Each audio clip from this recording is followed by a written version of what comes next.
எதுக்கு பூ கொடுத்த? புளி சாதம்? ஐயோ, அது நான் குடிச்ச தண்ணி. ஓ, நீ குடிச்ச தண்ணியா? அதான் இவ்வளவு ஸ்வீட்டா இருக்கு. தேங்க்ஸ். திரும்ப திரும்ப சொல்றேன், என்ன தவிர வேற எவ்வளவு பார்த்து வழிஞ்சனும் தொலைச்சிருவேன்.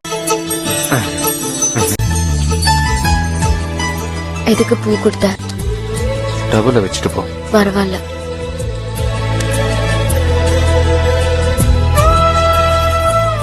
நான் கேட்ட கேள்விக்கு பதில் சொல்லாம போனா என்ன? பூ எதுக்கு கொடுத்த? புத்தி இல்லாம கொடுத்துட்டேன், போதுமா? வழி விடு. இன்னும் அதுக்கு வேஷம் போட்டுட்டு இருக்க? உன் மனசுல என்ன இருக்கோ ஓப்பனா சொல்லு. இத பார் பிரியா, நீ அந்த பூவை ஆசைப்பட்டு கேட்டதுனால பறிச்சு கொடுத்தேன், அவ்வளவுதான். இதுக்கு நீயே ஒரு கற்பனை வளர்த்துக்கிட்டு இருக்காத. இனிமே நீ என்ன ஆசைப்பட்டு கேட்டாலும் நான் கொடுக்க மாட்டேன், போதுமா?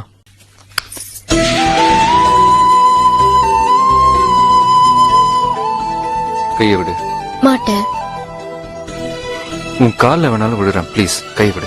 கைய பிடிச்சு கூட்டு போனா காலை பிடிக்கிறேங்கிற, இதுக்கு என்ன அர்த்தம் தெரியுமா? எனக்கு எந்த அர்த்தமும் தெரியாது, கைய விடுறியா? இந்த மாதிரி நம்ம 2 பேரும் கை பிடிச்சு அக்னி சுத்தி வந்தா நம்ம 2 பேருக்கும் கல்யாணம் ஆன மாதிரி, அதாவது தெரியுமா? அனாவசியமான கற்பனை உன்கிட்ட நிறைய இருக்கு. நீயும் குழம்பு என்னையும் போட்டு குழப்பாத.